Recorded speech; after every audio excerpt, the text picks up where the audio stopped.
ഒരു കുടുംബത്തിൻ്റെ കണ്ണുനീര് വീണ മണ്ണിലാണ് നമ്മൾ ചവിട്ടി നിൽക്കുന്നത്. അത് തോരാത്ത കണ്ണുനീരായി നമ്മുടെ എല്ലാം ഹൃദയങ്ങളെ പൊള്ളിക്കുകയാണ് ആ കണ്ണുനീർ. ഒന്ന് ആലോചിച്ച് നോക്കിയേ, 5 വയസ്സുള്ള നമ്മൾ ലാളിക്കേണ്ട പ്രായത്തിലുള്ള ഒരു കുഞ്ഞിനെ പീഡിപ്പിച്ച് കൊന്ന് കെട്ടിത്തൂക്കി. എന്നിട്ട് ഒരു ഗവൺമെൻറ്റും പോലീസ് സംവിധാനവും ഒരു പ്രസ്ഥാനവും അത് ചെയ്ത പ്രതിയെ സംരക്ഷിക്കാൻ വേണ്ടി നിൽക്കുന്ന ദയനീയമായൊരു കാഴ്ചയാണ്. ഞാൻ ഈ കേസിൻ്റെ തുടക്കം മുതൽ അതിൻ്റെ എല്ലാ ഘട്ടത്തിലും ഇടപെട്ട ഒരാളാണ്. മുഖ്യമന്ത്രിക്ക് നിരന്തരമായി കത്തുകൾ എഴുതിയ ആളാണ്. വാളയാറിലെ കുഞ്ഞുങ്ങൾക്ക് സംഭവിച്ചത് ഈ വണ്ടിപ്പെരിയാറിലെ ഈ കുഞ്ഞിന് സംഭവിക്കരുത് എന്നാണ് ഞാൻ മുഖ്യമന്ത്രിക്ക് അന്ന് എഴുതിയ കത്തിലെ ആദ്യത്തെ വാചകം. നിങ്ങളൊരു പബ്ലിക് പ്രോസിക്യൂട്ടറെ നിയമിക്കണം. SC/ST അട്രോസിറ്റീസ് ആക്ടിൻ്റെ വകുപ്പ് ഇതിൽ ചേർക്കണം. അത് വകുപ്പ് ചേർത്തിരുന്നെങ്കിൽ ആ പാവപ്പെട്ട കുടുംബത്തിനൊരു ധനസഹായം കിട്ടുമായിരുന്നു. അത് ചെയ്തില്ല. പബ്ലിക് പ്രോസിക്യൂട്ടറെ വയ്ക്കാൻ വേണ്ടി ഒരുപാട് ഇവർ വൈകി.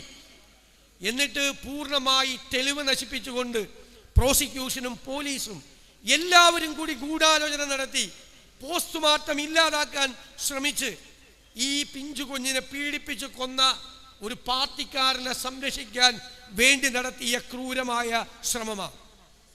ഇന്നലെ ഇവിടെ നടന്നത് UP-യിലെ ഉന്നാവോയിൽ നടന്ന അതേ സംഭവമാണ്.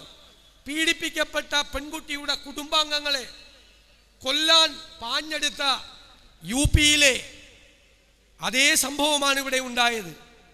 ഇവിടെ ശ്രീ KC വേണുഗോപാൽ പറഞ്ഞു, യൂത്ത് കോൺഗ്രസ്സുകാർ മാർച്ച് ചെയ്യുമ്പോൾ ഇവിടെ CPM-കാർ വാരിക്കുന്തവും കയ്യിൽ ബിയറിന്റെ കുപ്പിയുമായി നിൽക്കുകയാണ്. ആരെ സംരക്ഷിക്കാൻ? ഈ പെൺകുട്ടിയെ ക്രൂരമായി കൊല ചെയ്തവര് ശിക്ഷിക്കപ്പെടണം എന്നല്ലേ യൂത്ത് കോൺഗ്രസ് ആവശ്യപ്പെട്ടത്? അത് CPM-നെതിരായ സമരമായിരുന്നു. ആ സമരം പ്രതിയെ ശിക്ഷിക്കണം എന്ന് യൂത്ത് കോൺഗ്രസ്സുകാർ ആവശ്യപ്പെട്ടപ്പോൾ അവരെ നേരിടാൻ വാരിക്കുന്തവും ബിയറിന്റെ കുപ്പിയുമായി വന്നു.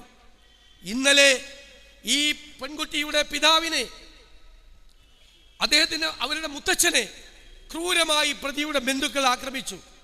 എവിടേക്കാണ് പ്രതി ഓടിക്കയറിയത്? CPM-ന്റെ ഏരിയ കമ്മിറ്റി ഓഫീസിലേക്ക് പ്രതി ഓടിക്കയറിയത്. ആരാണ് സംരക്ഷണം കൊടുക്കുന്നത്? ഇവരാണ് സംരക്ഷണം കൊടുക്കുന്നത് എന്ന് വ്യക്തമായി. എത്ര മനസാക്ഷിയില്ലാത്തൊരു പാർട്ടിയായി ഇവർ അധപ്പതിച്ചിരിക്കുന്നു. ഈ ഗവൺമെന്റ് കണ്ണും കാതുമില്ലാത്ത മനസ്സുമില്ലാത്ത ഗവൺമെന്റാണ്. ആരെങ്കിലും സഹിക്കുമോ ഈ ക്രൂരമായ കൊലപാതകം? ആ കൊലപാതകം നടത്തിയവരെ സംരക്ഷിക്കാൻ, അവരെ ചേർത്ത് പിടിക്കാൻ, അവർക്ക് കുടപിടിച്ചു കൊടുക്കാൻ പ്രോസിക്യൂഷൻ നടപടികളും അന്വേഷണവും അട്ടിമറിച്ചതിന്റെ ഉത്തരവാദിത്വത്തിൽ നിന്ന് ഈ സർക്കാരിന് ഒഴിഞ്ഞു മാറാൻ പാടില്ല. അഖിലേന്ത്യാ കോൺഗ്രസ് കമ്മിറ്റിയുടെ ജനറൽ സെക്രട്ടറി പ്രിയങ്കരനായ ശ്രീ വേണുഗോപാൽ പറഞ്ഞ വാചകം നമ്മളോട് ആവശ്യപ്പെട്ടത് ഞാൻ ഏറ്റുപറയുന്നു.